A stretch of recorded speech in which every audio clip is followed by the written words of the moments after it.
नमस्कार, current news में आपका स्वागत है। मैं हूं अमृत उपाध्याय। सबसे पहले पिछले एक सप्ताह की हेडलाइंस पर डालते हैं नजर। पर्यावरण प्रदर्शन सूचकांक 2020 हुआ जारी। भारत को मिली 168वीं रैंक, डेनमार्क पहले स्थान पर काबिज। संयुक्त राष्ट्र सुरक्षा परिषद में निर्वाचित सीट के लिए होंगे चुनाव। भारत ने जारी किया ब्रोशर। एशिया प्रशांत समूह से भारत अकेला दावेदार। पेरियोडिक लेबर फोर्स सर्वे की सालाना रिपोर्ट जारी। सांख्यिकी और कार्यक्रम कार्यान्वयन मंत्रालय करता है जारी। श्रम बल के आंकड़ों को देखते हुए 2017 में शुरू किया गया था सर्वे। जया जेटली की अध्यक्षता में टास्क फोर्स का गठन। मातृत्व और अन्य मुद्दों की होगी जांच।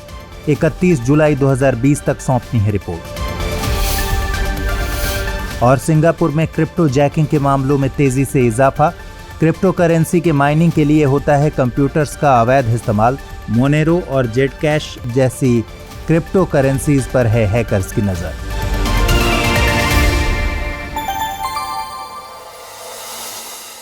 चलिए खबरों की शुरुआत करते हैं। भारत ने ईपीआई यानी पर्यावरण प्रदर्शन सूचकांक 2020 के 12वें संस्करण में 168वीं रैंक हासिल की है। यह इंडेक्स 2 साल पर जारी होती है। येल विश्वविद्यालय द्वारा जारी इस सूचकांक में 180 देशों के पर्यावरण प्रदर्शन का आकलन किया गया है। 2018 में भारत की ईपीआई रैंक 177 थी। भारत ने 2020 के सूचकांक में 100 में से 27.6 स्कोर किया। वैश्विक सूचकांक पर्यावरणीय प्रदर्शन के 32 संकेतकों को आधार लेकर बनाया गया है। इस सूचकांक में डेनमार्क पहले जबकि लाइबेरिया अंतिम पायदान पर रहा। सूचकांक के अनुसार भारत को सभी फ्रंट्स पर नेशनल सस्टेनेबिलिटी प्रयासों को दोगुना करने की आवश्यकता है।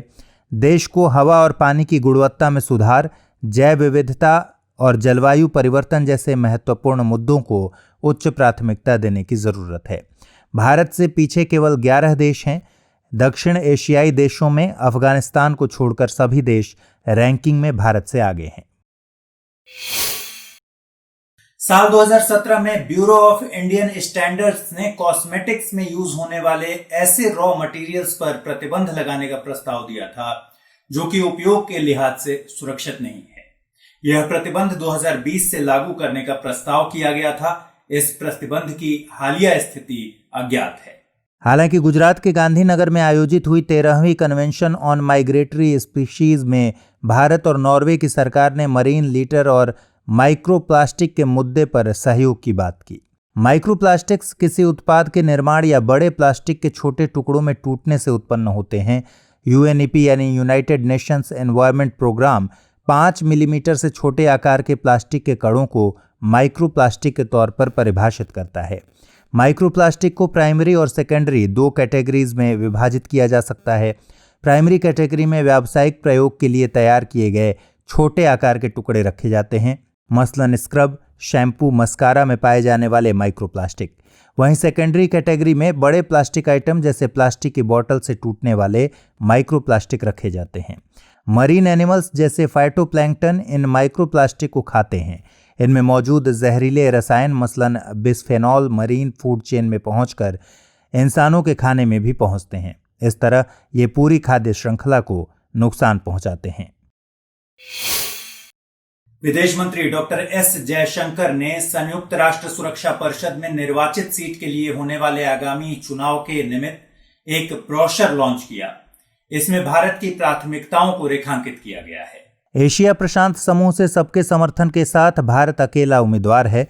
अगर भारत इस बार निर्वाचित होता है तो यह सुरक्षा परिषद में भारत का 8वां कार्यकाल होगा। यह 2 साल का कार्यकाल जनवरी 2021 से शुरू होगा। ब्रोशर के मुताबिक भारत की 5 प्राथमिकताएं इस तरह हैं: प्रगति के नए अवसर, अंतर्राष्ट्रीय आतंकवाद पर प्रभावी प्रतिक्रिया, बहुपक्षीय प्रणाली में सुधार, अंतर्राष्ट्रीय शांति और सुरक्षा के लिए एक व्यापक दृष्टिकोण तथा मानवीय समाधानों में प्रौद्योगिकी को बढ़ावा देना। भारत का दृष्टिकोण प्रधानमंत्री द्वारा निर्धारित 5S सम्मान, संवाद, सहयोग, शांति और समृद्धि द्वारा निर्देशित किया जाएगा। यूएनएससी में इस कार्यकाल के दौरान भारत का मकसद NORMS यानी new orientation for a reformed multilateral system को पाना होगा। यूएनएससी में 15 सदस्य देश होते हैं, जिनमें 5 स्थायी सदस्य यूएसए, यूके, चीन, रूस और फ्रांस शामिल हैं, जबकि 10 अस्थायी सदस्यों को क्षेत्रीय आधार पर चुना जाता है। हर साल जनरल असेंबली 5 अस्थायी सदस्यों को 2 साल के कार्यकाल के लिए चुनती है। क्षेत्रीय आधार पर एशिया अफ्रीका को 5, पूर्वी यूरोपीय देशों को 1, लैटिन अमेरिकी देशों को 2 और पश्चिमी यूरोप व अन्य देशों के लिए 2 सीट निर्धारित है। बीते दिनों भारत के प्रधानमंत्री नरेंद्र मोदी और उनके ऑस्ट्रेलियाई समकक्ष स्कॉट मॉरिसन ने द्विपक्षीय ऑनलाइन शिखर सम्मेलन में कई महत्वपूर्ण समझौते किए। भारत ने पहली बार किसी देश के साथ द्विपक्षीय ऑनलाइन शिखर सम्मेलन किया है। इस दौरान दोनों देशों ने MLSA यानी म्यूचुअल लॉजिस्टिक्स सपोर्ट एग्रीमेंट पर हस्ताक्षर किए। अब दोनों देशों की सेना समग्र रक्षा सहयोग के अलावा सैन्य सामग्री की आपूर्ति के लिए एक दूसरे के बेसिस का उपयोग कर सकेगी। भारत ने इससे पहले अमेरिका, फ्रांस और सिंगापुर के साथ यह समझौता किया है। दोनों देशों के मध्य 2009 की द्विपक्षीय सामरिक भागीदारी को कॉम्प्रिहेंसिव स्ट्रैटेजिक पार्टनरशिप तक बढ़ाने पर सहमति हुई है, यानी मौजूदा सचिव स्तर के 2+2 संवाद को मंत्री स्तरीय किया जाएगा। अब भारत के रक्षा मंत्री और विदेश मंत्री ऑस्ट्रेलिया के अपने समकक्ष मंत्री से संबंधित विषयों पर संवाद करेंगे। भारत में पहले से ही USA और जापान के साथ मंत्री स्तरीय 2+2 संवाद की व्यवस्था है। दोनों पक्षों ने 2015 से निलंबित भारत ऑस्ट्रेलिया CECA यानी कॉम्प्रिहेंसिव इकोनॉमिक कोऑपरेशन एग्रीमेंट पर वार्ता को फिर से शुरू करने का निर्णय लिया है। दोनों देशों ने इंडो पैसिफिक में समुद्री सहयोग के लिए साझा विजन पर संयुक्त घोषणा की है। साथ ही एक स्वतंत्र, खुले, समावेशी और नियम आधारित इंडो पैसिफिक क्षेत्र के लिए अपने विजन को साझा किया। इसके साथ ही समुद्र के सहयोगात्मक उपयोग की बात रखी। इसके अलावा जल प्रबंधन, माइनिंग, साइबर क्राइम आदि महत्वपूर्ण मुद्दों पर भी दोनों देशों ने अहम निर्णय लिए हैं। कोविड-19 से उपजी परिस्थितियों में अधिकांश काम ऑनलाइन हो रहे हैं। ऐसे में दुनिया भर के देश भी सम्मेलनों के लिए वर्चुअल वर्ल्ड की ओर रुख कर रहे हैं। हाल ही में भारत और ऑस्ट्रेलिया के बीच संपन्न हुई पहली वर्चुअल लीडर समिट भी इस दिशा में एक कदम था। इस तरह होने वाली समिट्स को ई-डिप्लोमेसी के तहत रखा जा रहा है। ये ई-समिट्स समय की बचत, सुरक्षा के लिहाज से और आर्थिक स्तर पर भी किफ़ायती हैं। कोरोना महामारी के बाद से प्रधानमंत्री नरेंद्र मोदी कई मल्टीलैटरल ई-डिप्लोमेसी मसलन SAARC leaders video conference, G20 leader summit और non aligned movement virtual summit में उपस्थिति दर्ज करा चुके हैं। विशेषज्ञों का मानना है कि ई-डिप्लोमेसी के तहत होने वाली ये बैठकें उतनी कारगर नहीं होंगी, क्योंकि महत्वपूर्ण मसलों और बड़े लक्ष्यों पर ऑनलाइन सहमति बना पाना मुश्किल साबित होगा। इसके अलावा एक खतरा साइबर सिक्योरिटी का भी है। आपको बता दें कि इलेक्ट्रॉनिक डिप्लोमेसी यानी ई-डिप्लोमेसी में सरकारें तकनीक के जरिए अपने कूटनीतिक लक्ष्यों को पूरा करती हैं।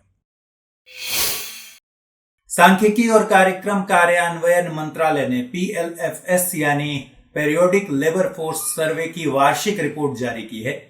रिपोर्ट के मुताबिक जुलाई 2018 से जून 2019 के बीच LFPR 37.5%, UR 5.8% और WPR 35.3% रहा है। राष्ट्रीय सांख्यिकी कार्यालय यानी NSO ने श्रम बल के आंकड़ों की उपलब्धता के महत्व को देखते हुए अप्रैल 2017 में PLFS शुरू किया था। PLFS का मुख्यतः 2 उद्देश्य होता है। पहला, शहरी क्षेत्रों के लिए रोजगार और बेरोजगारी संकेतक अर्थात WPR, LFPR और UR का अनुमान लगाने के लिए 3 महीने के अंतराल में CWS यानी करेंट वीकली स्टेटस देना। दूसरा, ग्रामीण और शहरी दोनों क्षेत्रों में सामान्य स्थिति और CWS दोनों में रोजगार और बेरोजगारी संकेतक का अनुमान लगाना। LFPR यानी लेबर फोर्स पार्टिसिपेशन रेट जनसंख्या में कुल श्रम बल की प्रतिशत संख्या होती है। श्रम बल के अंतर्गत काम करने या काम ढूंढने या काम करने के लिए उपलब्ध लोग आते हैं। WPR यानी वर्कर पॉपुलेशन रेशियो जनसंख्या में एम्प्लॉयड व्यक्तियों की प्रतिशत संख्या होती है। वहीं UR अनएम्प्लॉयमेंट रेट श्रम बल में बेरोजगार व्यक्तियों की प्रतिशत संख्या होती है। बीते दिनों केंद्रीय मंत्रिमंडल ने कृषि क्षेत्र में महत्वपूर्ण सुधारों के मकसद से 3 अध्यादेशों को मंजूरी दे दी। इसके तहत पहला अध्यादेश ECA यानी एसेंशियल कमोडिटी एक्ट में संशोधन करके लाया गया है, जबकि अन्य 2 अध्यादेश नए कानूनों से संबंधित हैं। ECA में संशोधन करके अनाज, दाल, तिलहन, खाद्य तेल, प्याज और आलू जैसी वस्तुओं को आवश्यक वस्तुओं की सूची से हटा दिया जाएगा। इससे निजी निवेशकों के अपने व्यावसायिक कार्यों में अत्यधिक विनियामकीय हस्तक्षेप की आशंकाएं दूर हो जाएंगी। कृषि क्षेत्र में उत्पादन, वितरण और आपूर्ति जैसी स्वतंत्रता से निजी क्षेत्र और प्रत्यक्ष विदेशी निवेश आकर्षित होगा। इससे कोल्ड स्टोरेज में निवेश और खाद्य आपूर्ति श्रृंखला के आधुनिकीकरण में मदद मिलेगी। संशोधन में यह भी है कि युद्ध, अकाल, असाधारण मूल्य वृद्धि और प्राकृतिक आपदा जैसी स्थितियों में इन कृषि खाद्य पदार्थों को विनियमित किया जा सकता है। हालांकि वैल्यू चेन पार्टिसिपेंट की स्थापित क्षमता और निर्यातक की निर्यात मांग को इस तरह की स्टॉक सीमा लगाने से छूट दी जाएगी ताकि यह सुनिश्चित हो सके कि कृषि में निवेश को हतोत्साहित नहीं किया जाए। दूसरी तरफ the farming produce trade and commerce promotion and facilitation अध्यादेश 2020 का उद्देश्य ऐसा पारितंत्र बनाना है जहां किसान और व्यापारी कृषि उपज की खरीद बिक्री के लिए स्वतंत्र हों। यह राज्य कृषि उपज विपणन नियमों के तहत अधिसूचित बाजारों के बाहर अवरोध मुक्त अंतर राज्य और अंतर्राज्य व्यापार और वाणिज्य को बढ़ावा देगा। यह किसान के लिए अधिक विकल्प खोलेगा, किसानों के लिए विपणन लागत कम करेगा और उन्हें बेहतर मूल्य दिलाने में मदद करेगा। इस अधिनियम के तहत किसानों को अपनी उपज की बिक्री के लिए उनसे कोई उपकर या लेवी नहीं लिया जाएगा। इसमें किसानों के लिए एक अलग विवाद समाधान तंत्र भी होगा। वहीं the farmers empowerment and protection agreement on price assurance and farm services ordinance 2020 किसानों को शोषण मुक्त करने और प्रोसेसर, थोक व्यापारी, एग्रीगेटर, बड़े खुदरा विक्रेताओं, निर्यातकों आदि के साथ समान स्तर पर जोड़ने के लिए सशक्त करेगा। यह बाजार के अप्रत्याशित होने का जोखिम किसान से प्रायोजक यानी स्पॉन्सर को हस्तांतरित करेगा और किसान को आधुनिक तकनीक और बेहतर इनपुट तक पहुंच बनाने में सक्षम बनाएगा। यह विपणन की लागत को कम करने और किसानों की आय में सुधार में सहायक होगा। किसानों की उच्च मूल्य कृषि के लिए प्रौद्योगिकी और सलाह तक पहुंच बनेगी और ऐसी उपज के लिए तैयार बाजार मिलेगा। किसान प्रत्यक्ष विपणन में संलग्न होंगे जिससे बिचौलियों को हटाया जा सकेगा और किसान अपनी उपज का पूरा मूल्य पाएगा। किसानों को पर्याप्त सुरक्षा प्रदान की गई है। किसानों की भूमि की बिक्री, लीज या गिरवी पर पूरी तरह से रोक है और किसानों की जमीन भी किसी भी वसूली से सुरक्षित है। विवादों के निवारण के लिए स्पष्ट समय सीमा के साथ प्रभावी विवाद समाधान तंत्र बनाया गया है। SFBs यानी स्मॉल फाइनेंस बैंक्स ने एक अलग उद्योग निकाय स्थापित करने की योजना बनाई है। इसका मकसद SFBs द्वारा सामना किए जा रहे आम मुद्दों को RBI और सरकार के समक्ष बेहतर प्रतिनिधित्व देना होगा। प्रस्तावित निकाय से SFB सेगमेंट के लिए एक साझा ब्रांड पहचान विकसित करने की दिशा में भी काम करने की उम्मीद है। इससे इन बैंकों को वर्तमान और पोटेंशियल ग्राहक सहित सभी हितधारकों द्वारा मान्यता प्राप्त होगी। वर्तमान में 2016-17 की अवधि में ऑपरेशंस शुरू करने वाले 10 SFBs IBA यानी भारतीय बैंक संघ के सदस्य हैं। IBA 1946 से ही भारतीय बैंकिंग उद्योग की बात सरकार और RBI के सामने रखता रहा है। SFBs की शुरुआत नचिकेत मोर समिति की सिफारिश पर वित्तीय समावेशन को और बढ़ाने के लिए डिफरेंशियल बैंक्स के अंतर्गत की गई। SFB को कंपनी अधिनियम 2013 के तहत पब्लिक लिमिटेड कंपनी के रूप में पंजीकृत किया जाना जरूरी होता है। इनके ऑपरेशंस के लिए कोई क्षेत्रीय सीमा नहीं, यानी वे कहीं भी अपना ब्रांच खोल सकते हैं। इनके ऊपर RBI का CRR यानी कैश रिजर्व रेशियो और SLR यानी स्टैट्यूटरी लिक्विडिटी रेशियो नॉर्म्स लागू होते हैं। SFBs मुख्य रूप से अनसर्व्ड एंड अंडरसर्व्ड सेक्शंस जैसे लघु व्यवसाय इकाइयों, लघु और सीमांत किसानों, सूक्ष्म और लघु उद्योगों और असंगठित क्षेत्रों के लोगों को जमा और उधार देने की बुनियादी बैंकिंग गतिविधियां संचालित करते हैं। इन दिनों सरकार सभी केंद्रीय मंत्रालयों और विभागों के लिए TSA यानी ट्रेजरी सिंगल अकाउंट रखने की योजना बना रही है। इससे फंड प्रवाह में दक्षता बढ़ाने और बोरोइंग कॉस्ट कम करने में मदद मिलेगी।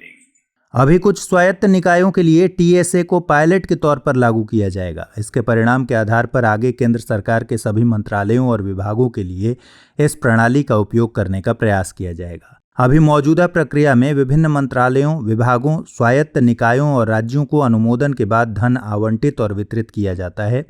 सामान्यतः आवंटित धन का उपयोग नहीं हो पाता और यह अन्य बैंक खातों में निष्क्रिय रखा रहता है।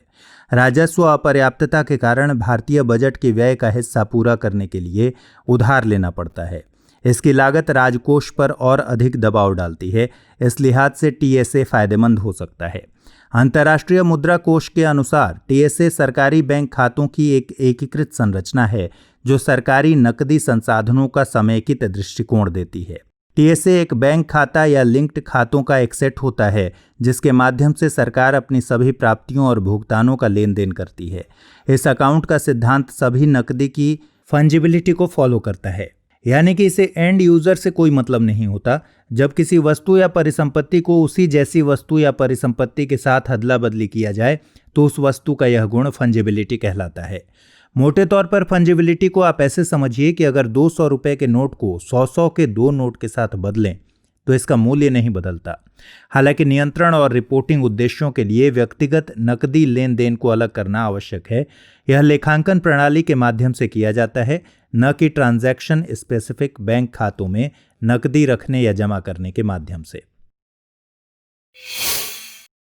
कोविड-19 के चलते दुनिया भर के देशों ने लॉकडाउन किया था। इससे पूरी वैश्विक अर्थव्यवस्था पर बहुत बड़ा प्रभाव पड़ा है। एक बार स्थितियां सामान्य होने के बाद अर्थव्यवस्था रिकवर करेगी। इस बाबत अर्थशास्त्री अर्थव्यवस्था की रिकवरी के शेप को लेकर भविष्यवाणी कर रहे हैं। जेड शेप रिकवरी में प्रतिबंध हटने के बाद जनता अपने पैसों को खूब खर्च करेगी।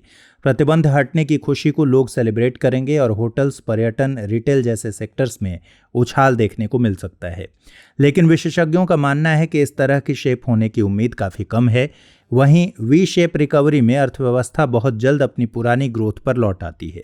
यू शेप रिकवरी में स्थिति वी शेप की तरह ही होती है, लेकिन इसमें अर्थव्यवस्था बहुत लंबे समय तक जीडीपी, रोजगार और इंडस्ट्रियल आउटपुट के लेवल पर संघर्ष करती है। डब्ल्यू शेप रिकवरी को डबल डिप रिसेशन भी कहा जाता है। इसमें एक बार अर्थव्यवस्था में सुधार आने के बाद दोबारा गिरावट देखने को मिलती है। इस शेप की स्थिति तभी बन सकती है जब कोविड-19 की वैक्सीन बहुत लंबे समय तक न बन सके और इसकी सेकेंड वेव देखने को मिले। एल शेप रिकवरी काफ़ी बुरी मानी जाती है। इसमें अर्थव्यवस्था बेहद लंबे समय तक वापसी नहीं कर पाती। इसका उदाहरण 2008 की मंदी में देखा जा सकता है, जिससे पश्चिम की अर्थव्यवस्थाएं आज तक पूरी तरह नहीं उबर पाई हैं। हाल ही में आरबीआई ने 500 करोड़ रुपए के पीआईडीएफ यानी भुगतान अवसंरचना विकास कोष के निर्माण की घोषणा की। इसे टीयर 3 से टीयर 6 केंद्रों और पूर्वोत्तर राज्यों में पॉइंट ऑफ सेल अवसंरचना के भौतिक और डिजिटल दोनों मोड के विकास को प्रोत्साहित करने के मकसद से बनाया गया है। आरबीआई का मानना है कि पिछले कई सालों से देश में पेमेंट इकोसिस्टम बैंक खाते, मोबाइल फोन, कार्ड इत्यादि जैसे कई प्रकार के विकल्पों के साथ विकसित हुआ है। इसलिए देश में अधिक से अधिक क्षेत्रों में इन भुगतान प्रणालियों के डिजिटलीकरण को और अधिक गति देने के लिए बुनियादी ढांचे को विकसित करने के लिए प्रोत्साहन देना जरूरी है। केंद्रीय बैंक पीआईडीएफ को शुरुआती योगदान के रूप में 250 करोड़ रुपए देगा। शेष आधा योगदान देश में कार्ड जारी करने वाले बैंक और कार्ड नेटवर्क ऑपरेटर करेंगे। इसके अलावा पीआईडीएफ को कार्ड जारी करने वाले बैंकों और कार्ड नेटवर्क ऑपरेटर से ऑपरेशनल खर्च को कवर करने के लिए रेकरिंग योगदान भी प्राप्त होगा। पीआईडीएफ एक सलाहकारी परिषद के माध्यम से शासित होगा और इसे आरबीआई द्वारा प्रबंधित और प्रशासित किया जाएगा। आरबीआई ने केंद्रों को जनसंख्या के आधार पर टीयर 1 से टीयर 6 बांट रखा है। 1 लाख से अधिक जनसंख्या वाले केंद्र को टीयर 1 में, 50,000 से 99,999 को टीयर 2, 20,000 से 49,999 को टीयर 3, 10,000 से 19,999 को टीयर 4, 5,000 से 9,999 को टीयर 5 और 5,000 से कम जनसंख्या वाले केंद्र को टीयर 6 में रखा गया है। Institute of Himalayan bio resource technology और हिमाचल प्रदेश सरकार ने भारत में केसर और हींग का उत्पादन बढ़ाने के लिए रणनीति तैयार की है। केसर और हींग दुनिया के सबसे कीमती मसाले हैं। भारत में सालाना तौर पर 100 टन केसर की डिमांड है, जबकि हर साल इसका उत्पादन 6 से 7 टन के करीब होता है। केसर का बड़ी मात्रा में आयात होता है, जबकि एक तथ्य के अनुसार हींग का वर्तमान में भारत में कोई उत्पादन नहीं हो रहा है। 1200 टन हींग का आयात अफगानिस्तान, ईरान और उज्बेकिस्तान से किया गया है।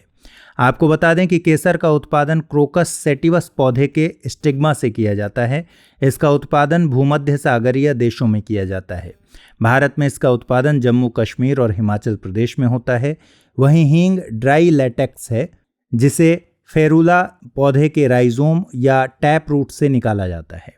भारत में इसका उत्पादन कश्मीर और पंजाब के कुछ हिस्सों में किया जाता है।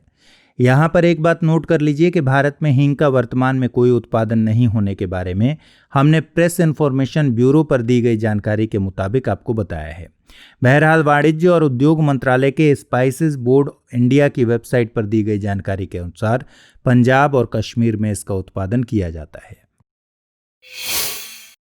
हाल ही में भारत सरकार ने मातृत्व की आयु से संबंधित मामलों एमएमआर को कम करने की अनिवार्यता, पोषण स्तर में सुधार और संबंधित मुद्दों की जांच करने के लिए एक टास्क फोर्स का गठन किया है। केंद्रीय वित्त मंत्री ने संसद में वित्त वर्ष 2020-21 के अपने बजट भाषण के दौरान इसकी घोषणा की थी।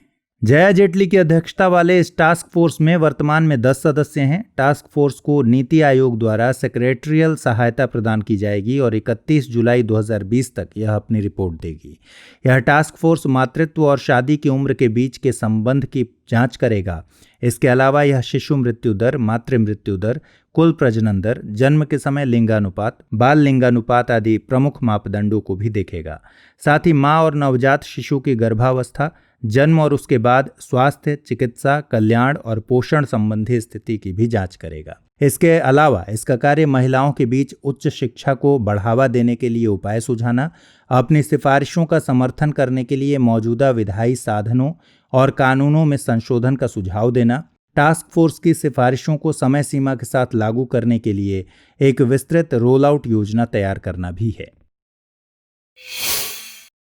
बीते दिनों एक साइबर सिक्योरिटी फर्म कैस्पर्सकी ने बताया कि इस साल सिंगापुर में क्रिप्टो जैकिंग के मामलों में बहुत तेजी से इजाफा हुआ है। क्रिप्टो जैकिंग में क्रिप्टो करेंसी की माइनिंग के लिए किसी और के कंप्यूटर का इस्तेमाल अवैध तरीके से किया जाता है। हैकर्स किसी व्यक्ति के सिस्टम में ईमेल के जरिए लिंक भेजते हैं जिसमें क्रिप्टो माइनिंग का कोड होता है। लिंक पर क्लिक करते ही यह कोड सिस्टम में अपलोड हो जाता है। एक दूसरे तरीके में हैकर्स किसी वेबसाइट या ऑनलाइन ऐड को जावा स्क्रिप्ट से इन्फेक्ट कर देते हैं। एक बार ब्राउज़र के ज़रिए यह कोड सिस्टम में अपलोड हो जाता है तो फिर यह ऑटो एग्जीक्यूट मोड में चला आता है। इस पूरी प्रक्रिया में सिस्टम यूज़ करने वाले को पता नहीं चलता। सिस्टम के काम करने के दौरान ये कोड्स भी बैकग्राउंड में काम करते रहते हैं। अगर किसी का सिस्टम ऐसे इन्फेक्ट होता है तो उसे बस सिस्टम के स्लो काम करने का संकेत मिलता है। साथ ही इलेक्ट्रिसिटी का कंजम्पशन बढ़ जाता है। क्रिप्टो जैकिंग क्रिप्टो करेंसीज की माइनिंग की लागत को कम करने के मकसद से की जाती है। हैकर्स बिटकॉइन के बजाय मोनेरो और जेट कैश जैसी क्रिप्टो करेंसीज की क्रिप्टो जैकिंग करना ज्यादा पसंद करते हैं। इलेक्ट्रॉनिक्स मंत्रालय ने इलेक्ट्रॉनिक्स मैन्युफैक्चरिंग स्कीम्स की गाइडलाइंस जारी की है। इसका मकसद 5 वैश्विक और 5 भारतीय मोबाइल निर्माताओं के लिए घरेलू विनिर्माण को मजबूत बनाना है। इनमें PLI यानी production linked incentive scheme, SPECS यानी scheme for promotion of manufacturing of electronic components and semiconductors और EMC 2.0 यानी modified electronics manufacturing clusters schemes शामिल हैं। इन स्कीम्स को मंत्रालय ने 1 अप्रैल को नोटिफाई किया था। इनका टोटल आउटले 50,000 करोड़ रुपए का है। PLI योजना के तहत भारत में निर्मित उत्पादों पर आधार वर्ष की तुलना में वृद्धि होने पर 4 से 6% की प्रोत्साहन राशि मुहैया कराई जाएगी। स्पेक्स के तहत जारी की गई इलेक्ट्रॉनिक्स गुड्स की सूची में से किसी भी उत्पाद पर होने वाले पूंजीगत खर्च के लिए 25% की वित्तीय प्रोत्साहन राशि दी जाएगी। EMC 2.0 के तहत विश्व स्तरीय अवसंरचना निर्माण के लिए सहायता दी जाएगी। इन स्कीम्स के लिए IFCI यानी industrial finance corporation of India द्वारा जारी ऑनलाइन पोर्टल के जरिए अप्लाई किया जा सकता है। IFCI सार्वजनिक क्षेत्र की एक गैर बैंकिंग वित्तीय कंपनी है। इसकी स्थापना 1 जुलाई 1948 को हुई थी। महाराष्ट्र स्थित किसान संघ शेतकरी संगठन ने GM फसलों के प्रयोग को लेकर घोषणा की है। इस साल खरीफ की बुआई के दौरान किसान बड़े स्तर पर GM सीड्स यानी जेनेटिकली मॉडिफाइड सीड्स का इस्तेमाल करेंगे। इनमें ऐसी GM फसलों की भी बुआई की जाएगी जिन्हें अभी अनुमति नहीं मिली है, मसलन मक्का, सरसों, सोयाबीन इत्यादि। किसान अपने खेतों के आगे बोर्ड लगाकर बताएंगे कि उन्होंने GM फसलों का उत्पादन किया है, जिससे सरकारों का ध्यान खेतों तक नई तकनीक की पहुंच सुनिश्चित करने पर जाएगा। पिछले साल भी किसानों ने एक ऐसा मूवमेंट चलाया था। Shetkari Sangathan freedom of access to market and technology की वकालत करता है। जीएम सीड्स या आनुवंशिक रूप से संशोधित बीजों की जैविक संरचना में तकनीक के जरिए बदलाव किया जाता है। जेनेटिक इंजीनियरिंग की मदद से बीज में एक एलियन जीन का प्रवेश कराया जाता है। यह एलियन जीन किसी पौधे, जानवर या मिट्टी के बैक्टीरिया से भी लिया जा सकता है। बीटी कॉटन ऐसी इकलौती जीएम फसल है जिसे उगाने की अनुमति भारत में है। इसमें मिट्टी के बैक्टीरियम बीटी यानी बैसिलस थुरिनजेनेसिस से 2 एलियन जीन लिए गए हैं। यह फसल में एक ऐसा प्रोटीन विकसित करता है जो कि पिंक बॉलवर्म कीट के लिए खतरनाक है। भारत में जीईएसी यानी genetic engineering appraisal committee GM फसलों को व्यावसायिक स्तर पर मान्यता देने के लिए शीर्ष संस्था है। जीईएसी ने साल 2002 में बीटी कॉटन के कमर्शियल रिलीज के लिए अनुमति दी थी। आइए अब मैपिंग सेक्शन को देखते हैं। पिछली बार हमने आपको चीन के मैप के साथ छोड़ा था। आइए चीन के मैप को विस्तार से समझते हैं। चीन जनसंख्या की दृष्टि से दुनिया का सबसे बड़ा देश है। चीन अपनी सीमा Kazakhstan, Kyrgyzstan, Tajikistan, Afghanistan, Bharat, Nepal, Bhutan, Myanmar, Laos, Vietnam, Mongolia, रूस और उत्तर कोरिया से साझा करता है। 1963 में पाकिस्तान ने पीओके यानी पाक अधिकृत कश्मीर का शक्सगाम वैली या ट्रांस काराकोरम ट्रैक्ट चीन को दिया था। इस तरह चीन पाकिस्तान से भी सीमा साझा करता है। शक्सगाम वैली पाक अधिकृत कश्मीर में हुंजा गिलगित क्षेत्र का हिस्सा है। यह वैली उत्तर में चीन के शिनजियांग प्रांत से और पूर्व में सियाचिन ग्लेशियर से सीमा साझा करती है। चीन का शिनजियांग प्रांत उइगुर मुस्लिम अल्पसंख्यक समुदाय को लेकर चर्चा में रहता है। भारत और चीन के बीच सीमा रेखा को मैकमोहन लाइन कहा जाता है। इसका प्रस्ताव आर्थर हेनरी मैकमोहन ने 1914 में हुए शिमला समझौते में तिब्बत को भारत से अलग करने के लिए दिया था। चीन इसे स्वीकार नहीं करता। LAC यानी line of actual control Bharat और चीन के बीच विभाजन रेखा है। LAC 3 सेक्टर्स में विभाजित है: ईस्टर्न सेक्टर, मिडिल सेक्टर और वेस्टर्न सेक्टर। ईस्टर्न सेक्टर का विस्तार अरुणाचल प्रदेश और सिक्किम में, मिडिल सेक्टर का उत्तराखंड और हिमाचल प्रदेश में, वहीं वेस्टर्न सेक्टर का विस्तार लद्दाख में है। LAC लद्दाख स्थित पैंगोंग त्सो लेक से गुजरती है। झील के अंदर इस लाइन के एक्चुअल पॉइंट्स को लेकर दोनों ही देशों के बीच सहमति नहीं है। यह झील लद्दाख हिमालय में 14,000 फीट की ऊंचाई पर स्थित है। येलो रिवर या वांगवू और यांगसी नदी चीन की प्रमुख नदियां हैं। यांगसी एशिया की सबसे लंबी और दुनिया की तीसरी सबसे लंबी नदी है। इसके तट पर चीन के वुहान और शंघाई जैसे शहर स्थित हैं। आज हम आपको यूएसए के मैप के साथ छोड़कर जा रहे हैं। हाल ही में नस्लवाद के खिलाफ हो रहे आंदोलनों के कारण यह चर्चा में है। आपको यूएसए के साथ सीमा साझा करने वाले देशों के नाम कमेंट सेक्शन में बताने हैं। अगले बुलेटिन में आपको इन देशों के नाम और यूएसए से जुड़ी अन्य जानकारियों से रूबरू कराएंगे। तो फिलहाल इस बुलेटिन में इतना ही। खबरों को विस्तार से देखने के लिए विजिट कीजिए www.drishtias.com पर। साथ ही दृष्टि आयस के हिंदी और अंग्रेजी यूट्यूब चैनल को लाइक, शेयर और सब्सक्राइब करना ना भूलें। लेकिन चलते चलते डालते हैं कुछ छोटी मगर जरूरी खबरों पर नजर। मानव संसाधन विकास मंत्रालय, आवास और शहरी मामले के मंत्रालय और अखिल भारतीय तकनीकी शिक्षा परिषद ने संयुक्त रूप से ट्यूलिप ऑनलाइन पोर्टल लॉन्च किया। ट्यूलिप यानी the urban learning internship programme देश के सभी शहरी स्थानीय निकायों और स्मार्ट सिटीज में नए स्नातकों को इंटर्नशिप के अवसर प्रदान करने के लिए एक कार्यक्रम है। ट्यूलिप की कल्पना वित्त मंत्री द्वारा बजट 2020-21 में एस्पिरेशनल इंडिया विषय के तहत की गई थी। ट्यूलिप भारत के स्नातकों के वैल्यू टू मार्केट को बढ़ाने में मदद करेगा। इससे शहरी नियोजन, परिवहन, इंजीनियरिंग, पर्यावरण जैसे विविध क्षेत्रों में एक पोटेंशियल टैलेंट पूल बनाने में मदद मिलेगी। ट्यूलिप वर्ष 2025 तक MHRD और AICTE के 1 करोड़ सफल इंटर्नशिप के लक्ष्य को पूरा करने के लिए भी एक महत्वपूर्ण कदम है। ब्रिटिश फार्मा कंपनी एस्ट्राजेनेका ने सितंबर तक कोविड-19 की वैक्सीन की 2 बिलियन डोज तैयार करने की उम्मीद जताई है। कंपनी ऑक्सफोर्ड यूनिवर्सिटी के साथ साझेदारी में वैक्सीन विकसित कर रही है। एस्ट्राजेनेका ने प्रयोगात्मक AZD1222 वैक्सीन का उत्पादन शुरू कर दिया है। वहीं भारत ने यूके द्वारा आयोजित ग्लोबल वैक्सीन शिखर सम्मेलन में वैक्सीन अलायंस गावी को $15 मिलियन देने का वादा किया है। नागरिक उड्डयन मंत्रालय ने मानव रहित विमान प्रणाली नियम 2020 को अधिसूचित किया है। इसमें ड्रोन के आयात, मालिकाना हक और निर्माण के साथ ड्रोन पोर्ट्स या ड्रोन एयरपोर्ट्स के लिए नियम हैं। मंत्रालय ने 30 दिनों के भीतर सभी हितधारकों से ड्राफ्ट में टिप्पणियां आमंत्रित की हैं, जिसके बाद नियमों को अंतिम रूप दिया जाएगा।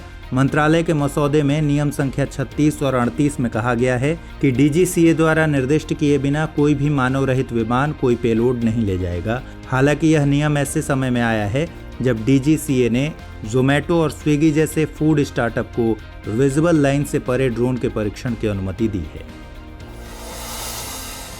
ईज ऑफ डूइंग बिजनेस को बढ़ावा देने के लिए केंद्रीय अप्रत्यक्ष कर और सीमा शुल्क बोर्ड फेसलेस मूल्यांकन लेकर आया है। इसे चेन्नई और बेंगलुरु सीमा शुल्क क्षेत्रों में लॉन्च किया गया है, जिसे वर्ष के अंत तक हवाई अड्डों, बंदरगाहों, अंतर्देशीय कंटेनर डिपो तक विस्तारित किया जाएगा। इसका उद्देश्य मूल्यांकन प्रणालियों में एनोनिमिटी, पारदर्शिता और एकरूपता लाना है। सरकार ने IBC यानी इंसॉल्वेंसी एंड बैंक्रप्सी कोड की धारा 7, 9 और 10 को निलंबित करने वाला एक अध्यादेश जारी किया है। यह अध्यादेश कोविड-19 संकट की स्थिति में डेब्ट डिफॉल्ट्स के कारण कंपनियों को दिवालिया होने के लिए मजबूर करने से रोकने के लिए है। 25 मार्च के बाद हुए किसी भी डेब्ट डिफॉल्ट के लिए कॉर्पोरेट इंसॉल्वेंसी रिजोल्यूशन फाइलिंग को 6 महीने के लिए निलंबित कर दिया जाएगा। अध्यादेश के मुताबिक निलंबन 6 महीने या ऐसी आगे की अवधि जो इस तारीख से 1 वर्ष से अधिक न हो तब तक बना रहेगा। IBC की धारा 7 एक वित्तीय क्रेडिटर को एक कॉर्पोरेट डेब्टर के खिलाफ कॉर्पोरेट इंसॉल्वेंसी रिजोल्यूशन प्रक्रिया शुरू करने की अनुमति देती है। धारा 9 ऑपरेशनल क्रेडिटर द्वारा इंसॉल्वेंसी आवेदन के लिए अनुमति देती है, जबकि धारा 10 एक कॉर्पोरेट आवेदक द्वारा इंसॉल्वेंसी रिजोल्यूशन प्रोसीडिंग्स शुरू करने के लिए है। बीते दिनों क्वेकरली साइमंड्स वर्ल्ड यूनिवर्सिटी रैंकिंग के नवीनतम संस्करण में भारत के अधिकांश शीर्ष उच्च शिक्षा संस्थान अपनी पुरानी रैंकिंग से पीछे हो गए हैं। इनमें कम से कम 10 ऐसे संस्थान भी शामिल हैं जिन्हें सरकार द्वारा इंस्टीट्यूशन ऑफ एमिनेंस के तहत चिन्हित किया गया था। पिछले साल 24 की तुलना में इस साल केवल 21 भारतीय विश्वविद्यालयों और संस्थानों ने दुनिया के शीर्ष 1000 में स्थान बनाया है। इनमें IIT बॉम्बे ने देश के टॉप यूनिवर्सिटी के रूप में अपनी स्थिति को बनाए रखा है, जबकि कोई भी भारतीय संस्थान दुनिया के शीर्ष 100 में शामिल नहीं है। विश्व स्तर पर देखें तो अमेरिका का MIT रैंकिंग में पहले पायदान पर रहा। इसके बाद स्टैनफोर्ड विश्वविद्यालय और हार्वर्ड विश्वविद्यालय दूसरे और तीसरे स्थान पर रहे। IRDA यानी भारतीय बीमा विनियामक और विकास प्राधिकरण ने मोटर लॉन्ग टर्म कवर के लिए अनुमति वापस ले ली है। प्राधिकरण ने 1 अगस्त से बिकने वाली नई कारों और दोपहिया वाहनों के लिए मोटर थर्ड पार्टी इंश्योरेंस और 3 या 5 साल के लिए व्यक्तिगत क्षति से जुड़े कवर के लिए दिए गए लॉन्ग टर्म पैकेज कवर को वापस लेने का फैसला किया है। इस लॉन्ग टर्म कवर को सितंबर 2018 में शुरू किया गया था। EPFO ने बीमा दावों को निपटाने के लिए AI टूल लॉन्च किया है। अब EPF निकासी के दावे आसानी से ऑनलाइन किए जा सकते हैं। दरअसल EPF निकासी के लिए आने वाले भविष्य निधि ग्राहकों की संख्या कोरोना वायरस महामारी के दौरान काफ़ी तेज़ी से बढ़ गई है। फिलहाल सभी कोविड-19 संबंधित निकासी दावों को केवल 3 दिनों में प्रोसेस किया जा रहा है। EPFO भारत में संगठित और अर्ध संगठित क्षेत्र में श्रमिकों के सामाजिक सुरक्षा कोष का प्रबंधन करता है। इसके 6 करोड़ से अधिक सक्रिय सदस्य हैं। केंद्रीय पर्यावरण, वन और जलवायु परिवर्तन मंत्रालय ने जीवित एक्सोटिक जानवरों को आयात करने की प्रक्रिया को फॉर्मल और कारगर बनाने के लिए एक एडवाइजरी जारी की है।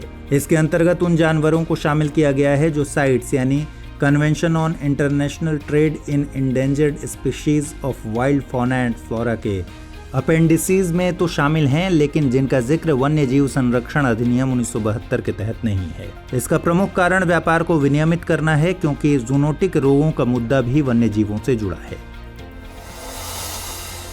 मॉनसून की शुरुआत के साथ विशाल अफ्रीकी घोंघे केरल में कोच्चि शहर के कई हिस्सों में फिर से दिखने लगे हैं। बड़े घोंघे कारिंगाचिरा, वेस्ट कोच्चि और सेंट्रल सिटी क्षेत्रों में देखे गए। केरल वन अनुसंधान संस्थान KFRI त्रिशूर द्वारा इनके नियंत्रण के लिए तंबाकू और तांबा सल्फेट के संयोजन का उपयोग करने का सुझाव दिया गया है। संस्थान ने यह भी सुझाव दिया है कि घोंघे के नियंत्रण के लिए किसी भी रसायन का उपयोग न करें। National gallery of modern art नई दिल्ली ने 8 जून से 3 जुलाई तक ऑनलाइन नैमिषा 2020 समर आर्ट प्रोग्राम की घोषणा की है। हालिया कोविड-19 महामारी की स्थिति और लॉकडाउन के दौरान संग्रहालय व सांस्कृतिक संस्थान सामान्य स्थिति की तरह दर्शकों को सर्व नहीं कर पा रहे, इसलिए NGMA ने कई कार्यक्रमों और प्रदर्शनियों का आयोजन वर्चुअली किया है। नैमिषा 2020 समर आर्ट प्रोग्राम से चयनित कलाकृतियों की प्रदर्शनी को जल्द ही सार्वजनिक रूप से देखने के लिए NGMA के सांस्कृतिक मीडिया मंच सोहम पर प्रदर्शित किया जाएगा।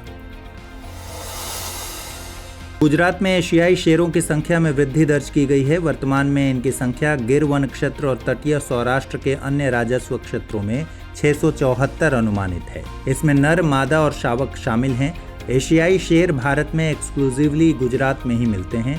2015 में अंतिम गणना में अभी शेरों की आबादी लगभग 29% बढ़ी है। 2015 के दौरान 523 शेर थे। एशियाई शेर सौराष्ट्र के 9 जिलों के कृषि चारागाहों और संरक्षित क्षेत्रों में मौजूद हैं।